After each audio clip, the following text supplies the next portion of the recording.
It's another day and another installment of video game layoffs. Xbox is potentially laying off studios like Compulsion Games, Double Fine, and Ninja Theory. Reports say that they weren't being laid off. They were just being negotiated to be spun off to be bought by other buyers. The fact that it's happening almost every year or even half a year, oh my god, I just took a screenshot of this while I'm recording this. Never change, EA. Never change. The one thing that I can say for sure that has nothing to do with this conversation at all is progressive politics. Get rid of all the DEI departments, all consultation firms. I have no idea how DEI and consultation firms fit into this conversation. This is a widespread industry issue that is more related with corporate greed than progressive politics.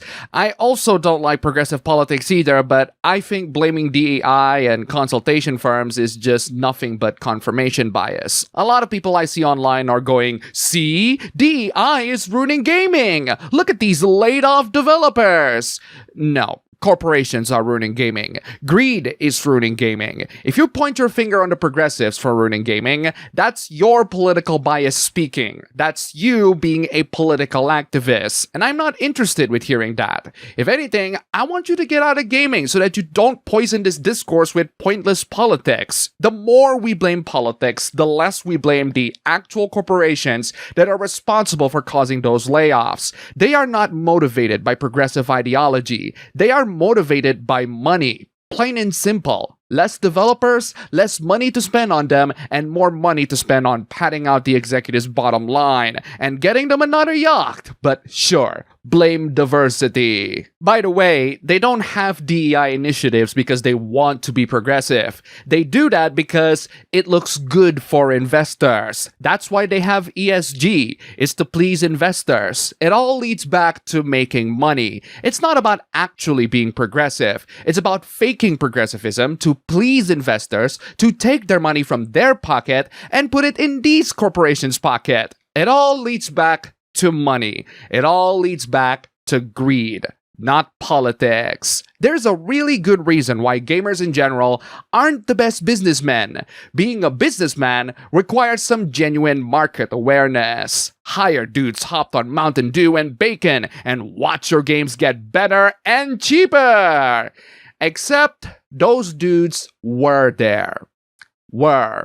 They aren't anymore because they got laid off. What a lot of these people don't know is that most game devs are still men and are still gamers as well. It's just that they are constrained by what corporations demand of them. Those dudes are the ones that got laid off by corporations that care more about growth than stability. These corporations care more about being bigger without actually knowing how and why. Game companies still operate within similar demographics of mostly male developers and executives. To blame DEI and consultation firms on the layoffs show a staggering lack of business and market perception of the very same industry that you claim to be a consumer of. If anything, you're not a gamer. You're a political activist using games to push your agenda. I too am critical of progressive ideologies, but corporations being greedy, abusive scumbags ruining gaming as a whole is not an ideological issue. If you hear anyone says otherwise, they have a political bias. And yes, I have a bias too, but my bias is entirely out of my own personal take, not based on what algorithmically works in the culture war outrage machine. I can tell you one piece of truth that is undeniable, irrefutable, and can be demonstrably proven. Corporations are not really progressive. They fake being progressive because it looks good on them. It looks good for investors. DEI, ESG, consultation firms. Those are ways to make those corporations look morally good without actually being good. They do that to entice these investors to invest on them without doing much effort and spend too much money. It's all just to do less and save money at the end of the day. This is a problem for sure, but it is not driven by the desire to become progressive. It is driven by the desire to take investors' money. I'll even go so far as to say that if these corporations think that being a Nazi or a far-right extremist is good to gain investors' money, they will actually do it. It's almost like ideology is not the problem. It's just good old greed. And if you point the blame on ideology, that's exactly what these corporations want so that they can't be held accountable for it. Confirmation bias is really strong with anything politics related. This person pointed out that Sweet Baby Inc. was involved in the creation of South of Midnight, a game made by Compulsion Games that are about to be sacked by Xbox. I talked about Sweet Baby 2 years ago, and my stance is very simple with these consulting firms. I don't care. I really don't care who you consult to make your games. I just want the final product to be good. In the case of South of Midnight, I saw Yahtzee's review of the game, and according to him, the story, the writing, the aesthetics, and the boss fights in tune with the music are pretty good. It's just that the gameplay was bland and uninspiring. But he still ends up recommending the game anyway. I went to Steam, and the game has very positive reviews across the board, and these are coming from the users. Metacritic's review is mixed, but it's still leaning on the positive than a full-on negative. Yes, the studios are in the chopping block, but to attribute all that to the fact that the company consulted Sweet Baby is nothing but confirmation bias. I don't agree with Sweet Baby politically either, but there is clearly a bigger picture of the corporate greed that is Microsoft and Xbox. They don't hire Sweet Baby to improve the game. They hire Sweet Baby because it looks good for investors. It all leads back to good old corporate greed, and a lot of people clearly miss it. Unfortunately, it fell to capitalism, which is too big brain for someone that pisses their pants over black people. Oh wow, another reductionist argument that helps absolutely no one. No, this isn't the fault of capitalism, commie. And no, the people that complain about Sweet Baby or Diversity or South by Midnight or any of these games are not racist. They just do not like progressive politics. But this is not about progressive politics or capitalism. This is corporate greed, plain and simple. Blaming it on capitalism implies socialists and communists cannot be greedy, and that is just a blatant denial of historic reality. Someone clearly hasn't read Animal Farm. Don't watch that new movie, it's garbage. Microsoft is a terrible company. That should be a point that resonates with anyone, regardless of politics. But no, let's bring in anti-capitalism and anti-progressivism and distract people from the actual root issue at hand. Do you want to know why these corporations can get away with it? Because we're all too busy blaming politics and capitalism when the greed is right there for everyone to see, but they're too blinded by their political bias to even see it. Moving on from Microsoft screwing things over, let's talk about gamers and tourists. I'm the guy that watches walkthroughs on YouTube because I'm busy with my life to play games, and even I think a lot of these non-gamer excuses are absolutely ridiculous. Not having a PC.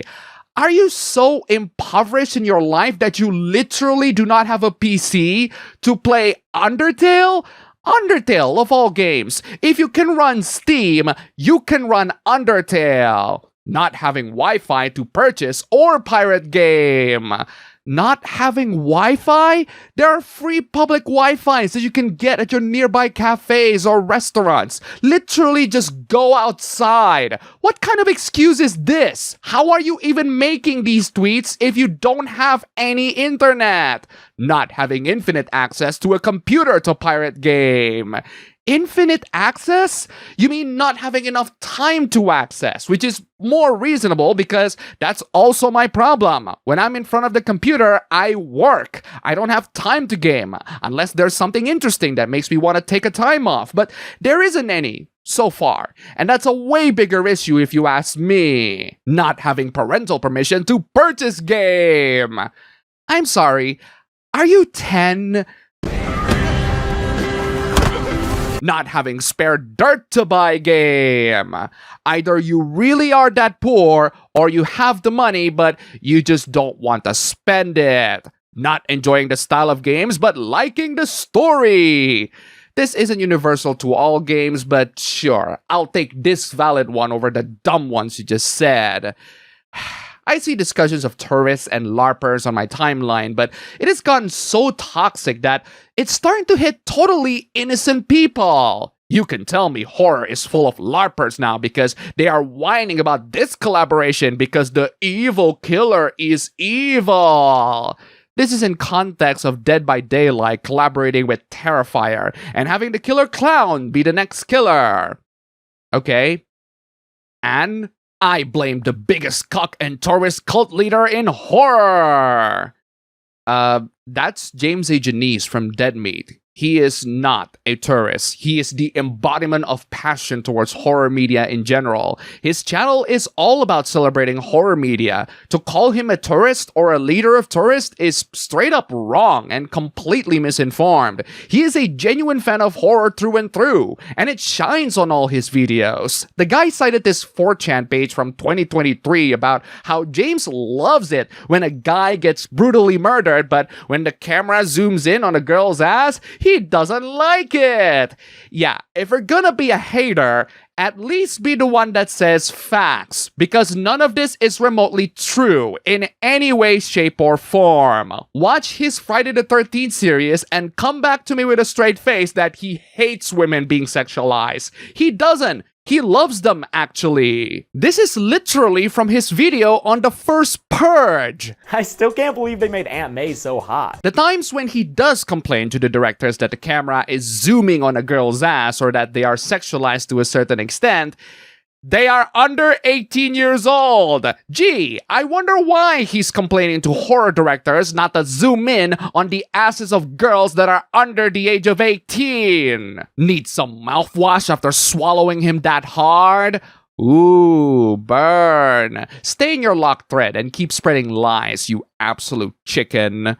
And that's all for the video today. Here's a cat. Huge thanks to all the wonderful sponsors this week. You're all fantastic. Don't forget to check out my previous videos here. Click the like button, comment, subscribe, join the YouTube membership, leave some tips, just $1 down below. And thanks for watching.